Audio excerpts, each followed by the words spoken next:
আল্লাহ পাক আজকে আপনাকে হয়তো 1 কোটি টাকা দিয়েছেন, কালকে আল্লাহ না করুক 1000 টাকার জন্য মানুষের কাছে হাত পাততে বাধ্য করতে পারেন আল্লাহ পাক। এমনও কিন্তু দিন আসতে পারে, দিন সবার সবসময় সমান থাকে না। আজকে আপনার কাছে 1 কোটি টাকা আছে, কিছু মনে হচ্ছে না, কালকে কে জানে আল্লাহ না করুক যে 1000 টাকা কারো কাছে চাইতে হচ্ছে, 1000 টাকার জন্য ঠেকে গেছেন, হতে পারে না?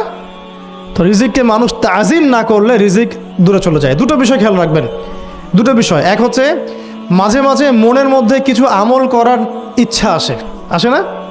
মনে হলো যে আচ্ছা একটু 10টা আয়াত পড়ি, মনে আসে না? মাঝে মাঝে এমন মনে হয় না?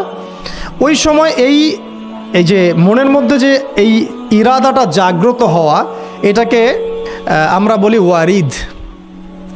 অন্য ভাষায় আপনি বলতে পারেন মেহমান। কি বলতে পারেন? এটা আল্লাহর পক্ষ থেকে আপনার কলবের মধ্যে মেহমান হিসেবে এসেছে।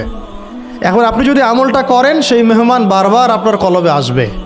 যদি আপনি ওই সময় আমলটা না করেন, মেহমান চলে যাবে, মেহমান অসম্মানিত হলে পরে আর আসবে না। একইভাবে রিজিক আল্লাহ পাক দিয়েছেন, এর তাজিম যদি করতে পারেন রিজিক বেশি আসবে। রিজিকের তাজিম সম্মান করতে না পারলে রিজিক আসবে না, বেশি কমে যাবে। উসমান রাদিয়াল্লাহু আনহু সবচেয়ে ধনী ছিলেন না? কেন জানেন?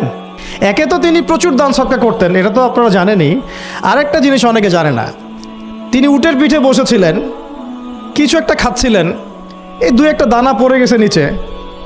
উটের পিঠ থেকে নেমেছেন, নেমে সেই দানা উঠিয়েছেন, পরিষ্কার করেছেন, ধুয়েছেন, আবার খেয়েছেন। তার এই 2-4টা দানার কোনো কিন্তু মানে পরোয়া না করলেও চলে, তার প্রচুর অর্থ সম্পদ আছে। এত অর্থ সম্পদ যে তাবুক যুদ্ধের দিন 30,000 সেনাবাহিনীর দায়িত্ব নিয়েছেন। 30,000 সেনাবাহিনীর দায়িত্ব নিয়েছেন। সেনাবাহিনী যাবে, থাকবে, খাবে, তাঁবু টাঙাবে, সব দায়িত্ব তার। 30,000 সেনাবাহিনীর দায়িত্ব নেওয়া কি চারটাখানি কথা? তো এই সাহাবী এই কয়েকটা খাবারের দানা উঠিয়ে খেলেন। নবী সাল্লাল্লাহু আলাইহি ওয়াসাল্লাম বলেছিলেন যে তোমাকে আল্লাহ পাক রিজিক বাড়িয়ে দিবে না কেন? তুমি রিজিকের যে তাজিম বা যে সম্মান তুমি করো, এর বদৌলতে আল্লাহ পাক তোমাকে বেহিসাব রিজিক দিবেন ইনশাআল্লাহ।